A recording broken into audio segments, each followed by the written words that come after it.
ignition.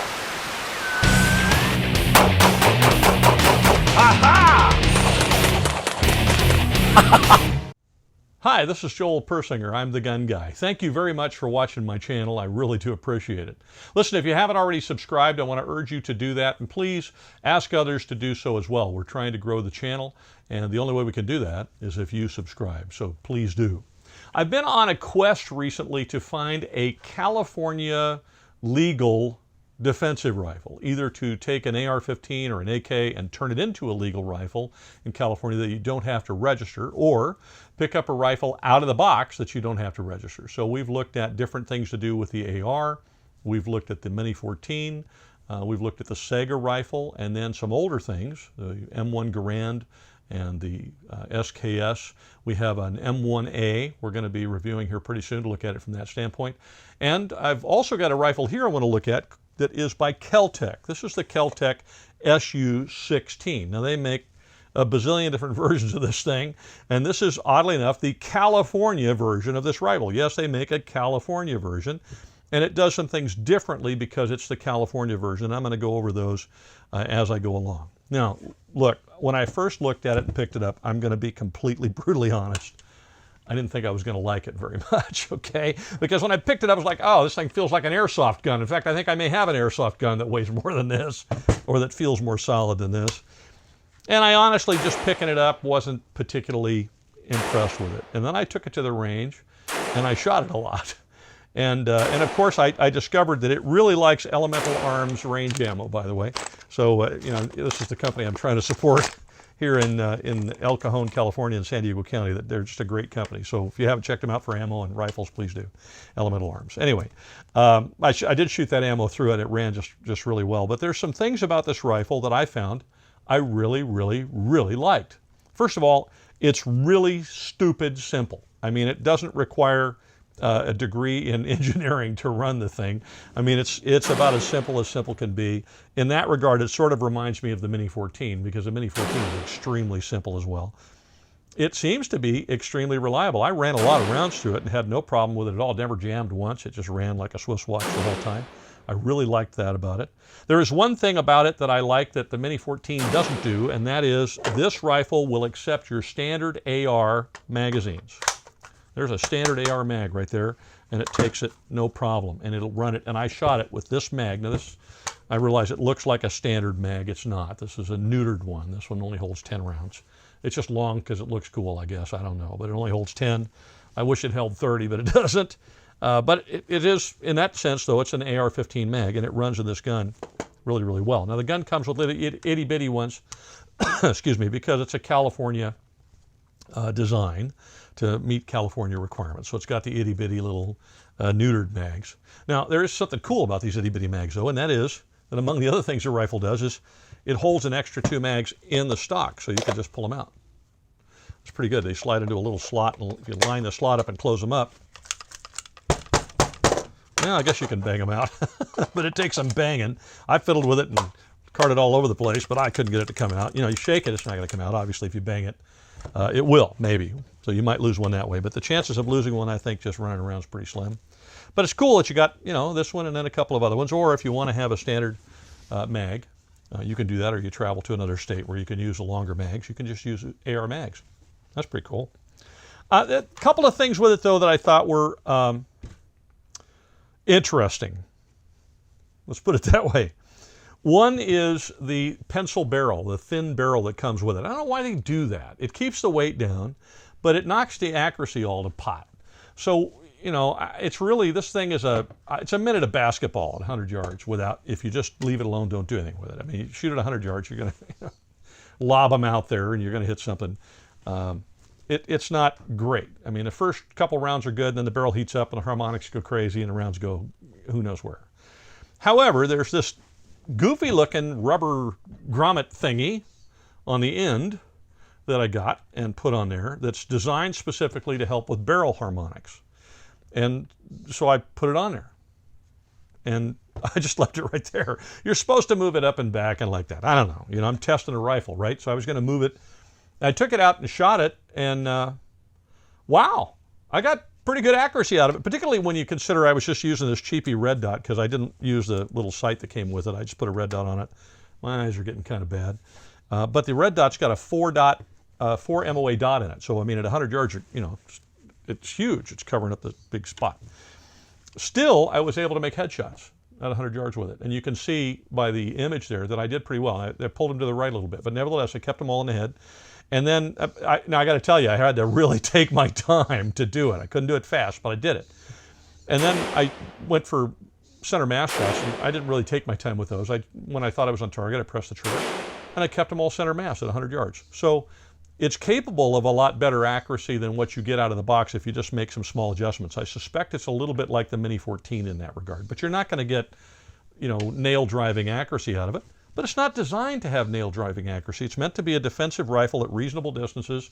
In an urban environment, that's going to be 100 yards or less, and I suspect 99% of the time it's going to be 50 yards, 25 yards or less. If you're out in the boonies or sticks or something where you got to make long shots, okay, this might not be the best rifle for you, but if you're in California in a city or in a suburban area, something like that, where the longest shot you're going to make is likely to be, you know, 25 yards or less, this thing's brilliant at 100 yards. Honestly.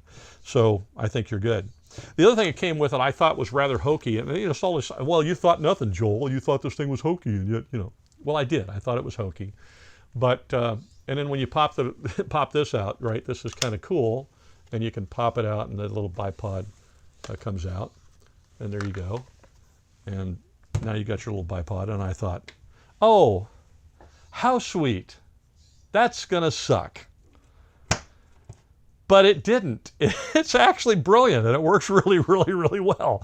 You know, I was shooting at 100 yards with it, and I found it to be incredibly stable. It gave the rifle an amazing amount of stability. There's a little bit of wiggle in it, which is really great for keeping yourself for those fine adjustments to get on target without having to shift the whole bipod all over the place. So that it's just pretty much, it's just exactly the right amount of adjustment there that you can adjust, and yet it's really firmly held, and when you want to change it or move it around, it stays right with the rifle the whole time. So I got to be honest with you, I thought the design was cheesy and was just there as kind of a gimmick, but to be honest with you, it really, really works well. So I'm impressed with the bipod as well, and that's standard with the rifle. It just comes with it. You just got to line them up afterwards and squeeze them back in there, and there you go. You're back together again. So there's some really neat stuff about this rifle that I found to be extraordinarily impressive. The other little thing I thought was extremely neat about this rifle was the fact that it folds up. Now look, sometimes it's good to have a nice little compact thing you can throw in a backpack.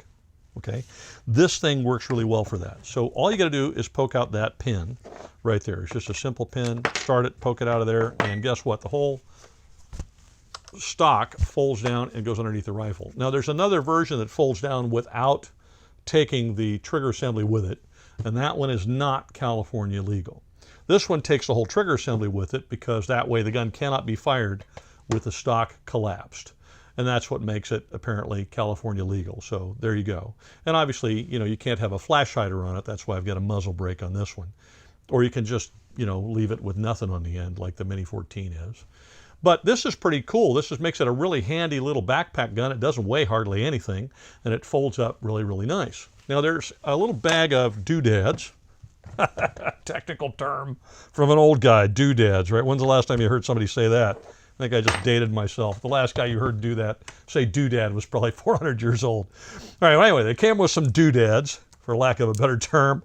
A little tool was one, and then they got a little rear sight for it, which I didn't elect to use. I used a red dot instead. But my favorite little doodad is this, which is a substitute pin that has a ring on it. And I thought that was pretty cool because then, you know, knocking this pin out, you got to have something to do it with. You can do it with the tip of a round or whatever, but gee, I mean, you take this pin and substitute it for the other one, and now it's just hanging there, and your rifle, anytime you want to take your rifle down, you pull a pin. There you go.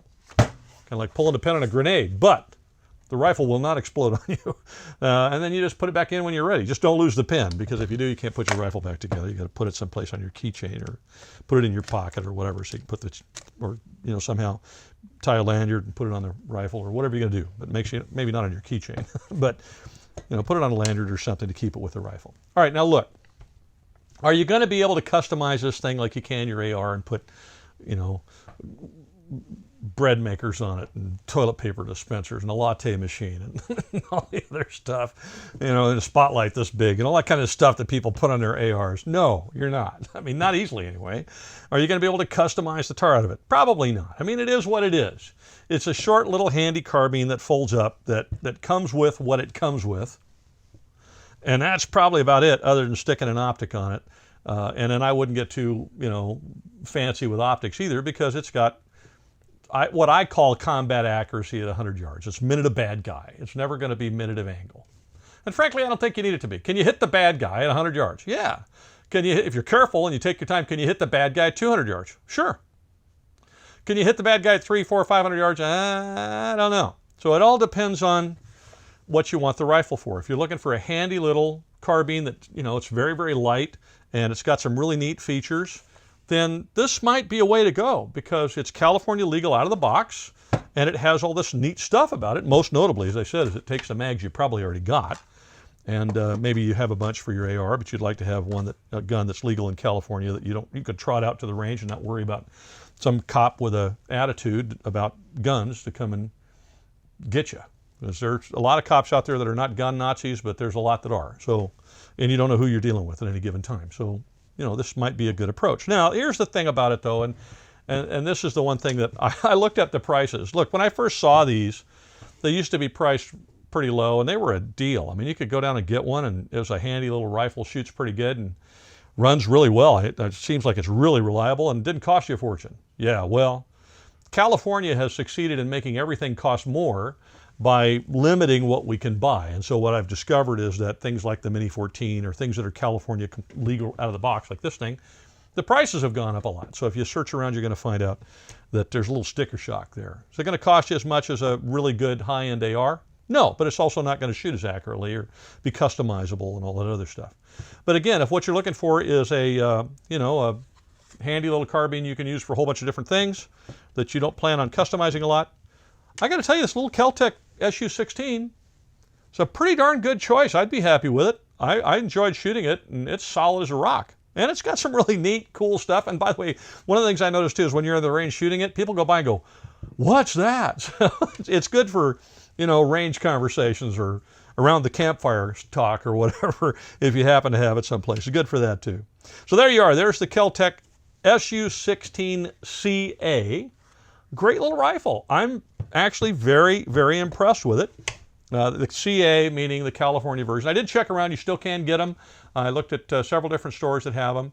They're just a little pricier than I thought they would be. I mean, they're not astronomical, but they're a little pricier than I thought they would be. And I keep trying to find solutions for folks that don't make a whole lot of money and would like to have a rifle with which to defend themselves. I mean, not everybody can afford to spend the kind of money that some of us spend on these things. And, you know, we got to watch out for the little guy, too. I am the little guy. Maybe I'm the guy in the middle. I don't know. But, I've been the little guy a lot in my life, and I want to take care of the little guy as well as the guy that's making $100 grand a year or more and can buy whatever he wants. So look into the SU-16 and check them out. Really dandy little rifle. I like it a lot. I've enjoyed shooting it, and I'm probably going to shoot it some more before I send it back. You know, I got the opportunity. What the heck, right?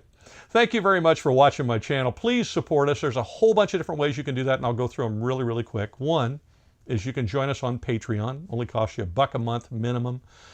You can do more if you want, but you don't have to. And we got some great content up there for folks that are our Patreon patrons. It helps us a lot to maintain the channel. Obviously, we don't make a lot of money on YouTube advertising because nobody does anymore. That all sort of dried up. So we're trying to just maintain the channel. I'm not trying to make a fortune off of it. I just want it to pay for itself. So if you could help us out there, that would be great. You can also just do your shopping on Amazon that you would do normally if you do it through our link on our website. The whole thing is the same. Your Amazon Prime still works. All the prices are the same. It doesn't cost you one extra dime.